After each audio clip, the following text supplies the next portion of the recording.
सफ़रज़ादे, कुछ ऐसे लोग जिनकी ज़िंदगी का एक ही मकसद है, सफ़र। और हिंदी वाले इस सफ़र के लिए वो इंग्लिश वाला कितना भी सफ़र झेलने को तैयार है। जिनका दिन शुरू होता है एक नए सफ़र की तलाश में और रात बीतती है उस सफ़र के बारे में सोचने में। जिनकी खुशियों का एक ही ठिकाना है, एक नई मंजिल, एक नया रास्ता, एक नया सफ़र, और मंजिल से ज़्यादा जिनको सफ़र में मज़ा आता है। तो कुछ ऐसे ही सफ़रज़ादों के साथ मैं भी निकल पड़ा घर से।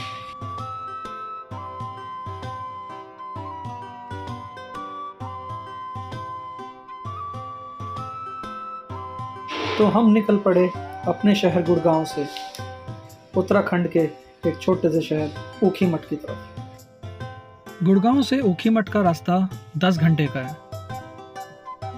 पर अगर आप 8 बजे के बाद ऋषिकेश पहुंचते हैं तो आपको आगे ड्राइव करना अलाउ नहीं किया जाएगा। हमारी पिछली 2-3 ट्रिप्स में हमारे साथ ऐसा ही कुछ हुआ, जिसकी वजह से हमें 4 से 5 घंटे ऋषिकेश में ही बिताने पड़े, जिस टाइम पे सब कुछ बंद मिला हमें।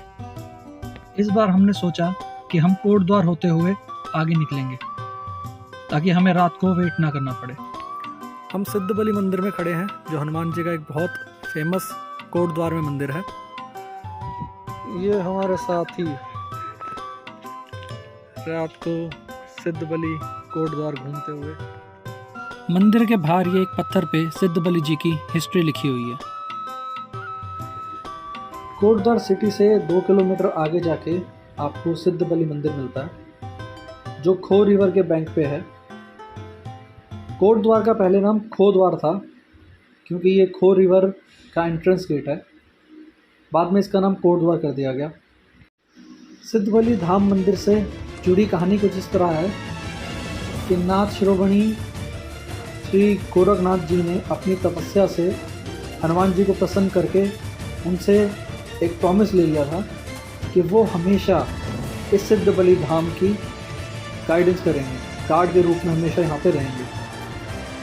तो हनुमान जी ने उन्हें प्रॉमिस किया था, और आज भी कहा जाता है कि वो किसी न किसी रूप में इस पूरी सिद्धपीठ श्री सिद्धबली धाम जी के गार्ड के रूप में हमेशा यहाँ पे रहते हैं। सिद्धबली धाम कोटद्वार से लैंसडाउन जाने वाली रोड से एक ब्रिज के थ्रू जुड़ा हुआ है, और ये ब्रिज खो रिवर के ऊपर बना हुआ है। जिस टाइम हम आए हैं इस टाइम पे हम नीचे गए, हमने रिवर देखी तो सूखी हुई थी, पानी बस एक नाले की तरह बह रहा था। पर कहते हैं कि बारिशों के टाइम पे पानी इसके अंदर काफ़ी लबालब हो जाता है, तो उस टाइम पे देखने का इसको ज़्यादा मज़ा आता है। सिद्धबली धाम के पास ही बैरिकेटिंग लगाई जाती है। पुलिस वाले आपको रात 8 से सुबह 5 बजे तक आगे जाना अलाउ नहीं करेंगे। हम भी इसी गलत फहमी में यहाँ से आ गए कि शायद हमें आगे जाने दिया जाए। हम लोग रात को 12:30-1 के करीब यहाँ पे पहुँचे। रात होने की वजह से मंदिर बंद मिला, तो हम मंदिर के दर्शन भी नहीं कर पाए अंदर जाके। पर ये बाहर से जो मंदिर का मेन गेट है, हम यहाँ तक आ पाए हैं, क्योंकि रात को कोई था नहीं तो हम यहाँ तक पहुँच गए।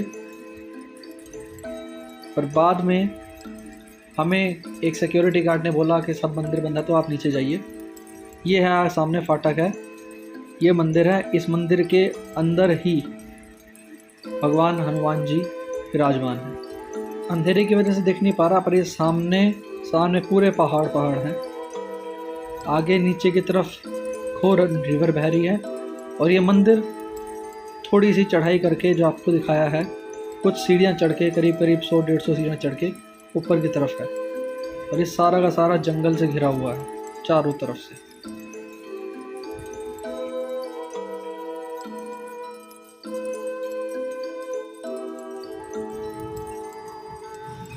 सुबह 4:30 के बाद हमें आगे जाना अलाउ किया गया। ये रास्ता कोटद्वार से लैंसडाउन जाते टाइम पड़ता है। आप देख सकते हैं लेफ़्ट साइड में खाई है, सिंगल रोड, राइट साइड में पहाड़ हैं, फॉग हो रही है, और नीचे की तरफ रिवर बह रही है, और नज़ारा देखने लायक है। हम कोटद्वार से निकले और रास्ता हमें रिवर के साथ साथ देवप्रयाग की तरफ ले गया। ये आप देख सकते हैं देवप्रयाग में संगम हो रहा है। देवप्रयाग उत्तराखंड के पंचप्रयाग में से एक है। इन पंचप्रयाग के अंदर अलकनंदा रिवर के अंदर अलग अलग रिवर्स आके मिलती हैं। देवप्रयाग में अलकनंदा रिवर के अंदर आके भागीरथी रिवर मिलती है और आखिरी में ये आगे जाके यहाँ पे गंगा रिवर बन जाती है। उत्तराखंड के पंचप्रयागों में आते हैं विष्णुप्रयाग, नंदप्रयाग, कर्णप्रयाग, रुद्रप्रयाग और पांचवा ये है देवप्रयाग। सुबह सुबह का देवप्रयाग का नज़ारा। हम करीब 7 बजे देवप्रयाग पहुंच गए थे। 10-1 मिनट यहाँ रुक के हमने अपना आगे का सफ़र ऊखीमठ के लिए फिर से शुरू कर दिया। इस टाइम सुबह के 9 बज रहे हैं और हम खड़े हैं अगस्त्यमुनि से 2 किलोमीटर पहले। ये एक सिल्ली नाम का गांव है, छोटा सा गांव है। ये मंदाकिनी नदी की बह रही है। हम इसके तट पे आए हैं और ये देखिए इसका बहाव और रंग देखिए इसका। और ये कुछ हमारे दोस्त ये बैठे हैं।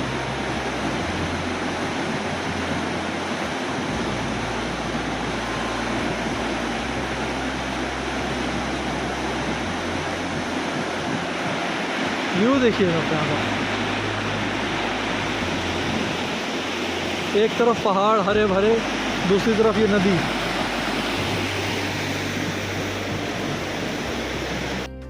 अगस्त्यमुनि से 9:30 बजे निकल के हम अपने डेस्टिनेशन ऊखीमठ की तरफ बढ़े।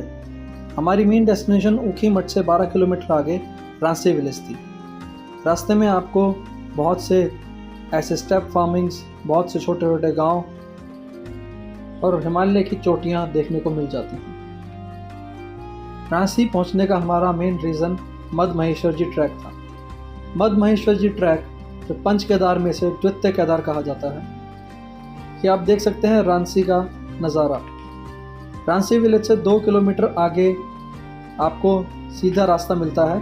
उसके बाद आपका 16 किलोमीटर का ट्रैक है।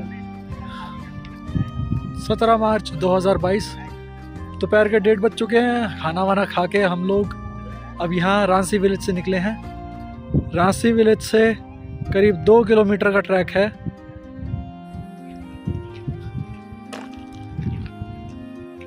ये हिमालय की खूबसूरत चोटियाँ जो हमें रास्ते में दिख रही हैं।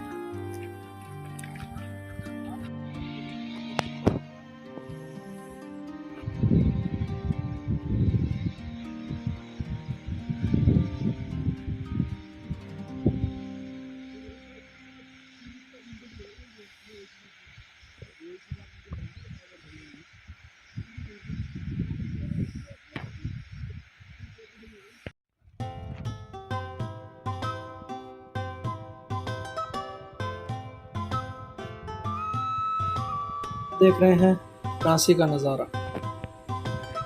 ये नीचे नदी बहती हुई, ये वैली का नज़ारा। आगे हमारे ट्रैकिंग हम आपको अगली वीडियो में दिखाएंगे। तो प्लीज़ लाइक, शेयर, सब्सक्राइब कर दीजिए और वेट करिए हमारे अगले एपिसोड का।